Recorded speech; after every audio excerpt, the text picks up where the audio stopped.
Армысыз боксер қауым, наурыз айының 16 жұлдызында Майки Гарсия мен Эрл Спенс арасында жекпе-жек өтеді. Бұл шайқас осы жылдың айтулы жекпе-жектерінің бірі.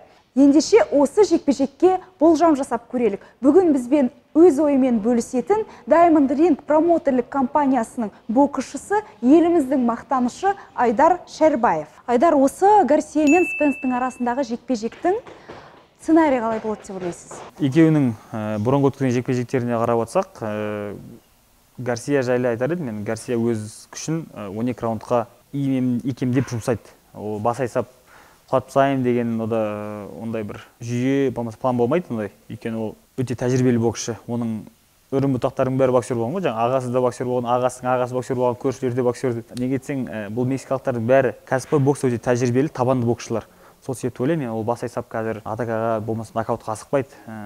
Кішкене өзінің оң қолмен ұратын жойқын соққысы бар. Сол соққысына икемдеп әкеп, шамамен бір 7-ші раундтарда ма мүмкін нокаутты күтіп көріп қалуымыз мүмкін. Көпшіліктің ойы Спенс жеңіске жетеді дейді. Енді бірақ көпшілік ренжімес, мен өз басым Майки Гарсияның жанкүйері боламын. Енді Спенс жеңеді дегендердің көбі бокс түсінбейтіндер болса, Майки Гарсия ұтады дегендер көп боксшылардың ойы болуы мүмкін да бұл жарыста. Көбі Спенс енді сыртынан қарағанда бәрі ашулы көрінеді, соққылары жойқын. Шыны керек, оның кезінде біздің Серік Сапиев ағамыз орысша айтты, в одни ворота ұтып тастаған деп. Тек ұрмай аяқтың күшімен де алдап ұтып тастаған. Сол нәрсені біз білмейміз кейбір кезде. Сол нәрсені негізінде көбірек айту керек шығармыз деп ойлаймын да кейде. Спенс деп американецтер ойбай деп, Спенс келе жатыр, Спенс бокс етті. Біз Спенс тұрып тастаған Серік Сапиевті қашанғы еске алып отырмыз. Неге біз өз батырларымызды еске алмаймыз деп ойлаймын да кейде. Сол себепті ойлаймын мен Спенсті біздің Серік Сапиев олимпиадада ма, әлем чемпионатында ма шегелеп тастаған кәдімгідей. Осы жолы ойлаймын Майки Гарсия енді оны тәжірибесімен ұтады деп. Гарсия неге Ломаченкомен шықпады? Қазір алып қашпа әңгіме көп, Гарсия Ломаченкодан қашып жүр деген. Мен бұл сөзіңізге негізінде қарсы ойымды айтқым келеді.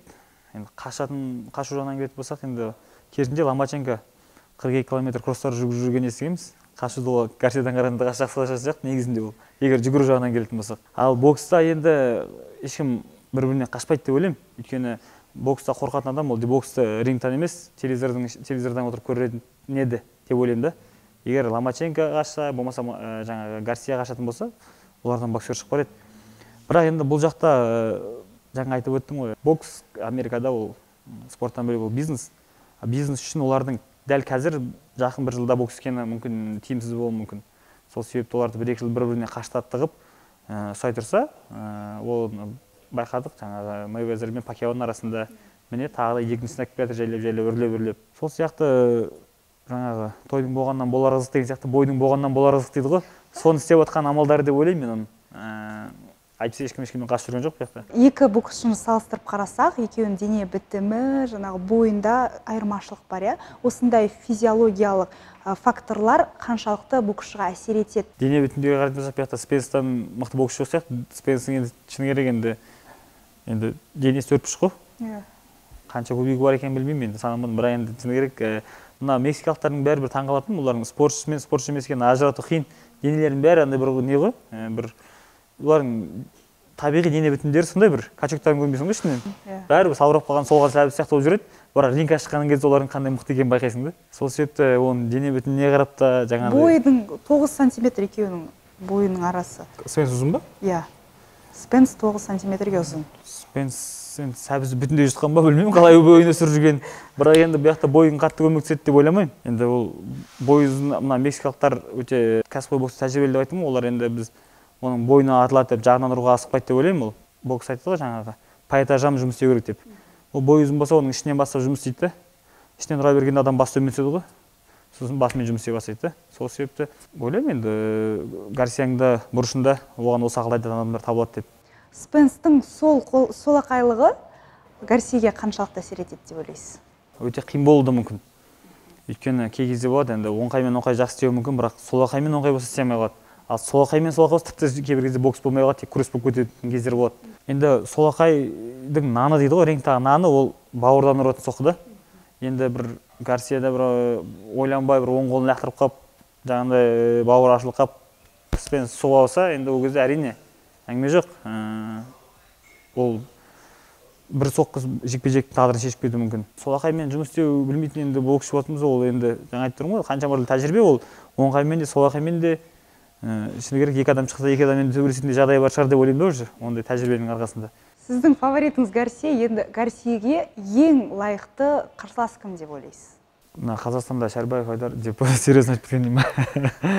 Гарсияға енді әрине қарсылас енді ринг көрсетеді ғой қазақта. Уақыт көрсетеді, соны боксшылар айтады, ринг көрсетеді деп. Әркім ойлауы мүмкін, анау ұтып қойым, мен де бір өз сөзімді айтуы мүмкін, анау ұтады, мынау ұтады деп, енді бірақ уақыт көрсетеді, алла біледі негізі кім ұтатынын. Мүмкін Ломаченко оны ұрғызбай қойып, Ломаченко алдап кетуі мүмкін. Нақ осы күнде мен айтпаймын.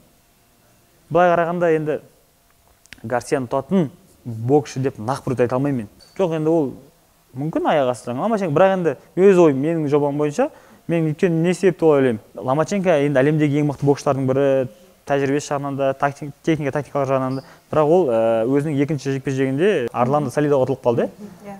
Арландо Салидаға ұтылып қалды, бәріміз шулап, Арландо Салидаға интернетте бой іздеп қарасақ, Арландо Салиданы 2 нокдаунпен 9-шы раундқа жеткізбей ме, 6-шы раундқа жеткізбей ме, Гарсия ұтып алады. Соны таң қалдым да, қалай ол Ломаченконы ұтып отыр, күш атасын танымайды дейді ғой қазақта. Біреуіне тоқтамға келу мүмкін емес, ол бокс. Сол үшін бокс қарап тек қызықтау керек енді. Кім ұтады екен деп отырасың, болды. Рахмет сұхбатыңызға. Енді тек жекпе-жекті тамашалауға да қалды. Болды, күтейік енді. Рахмет.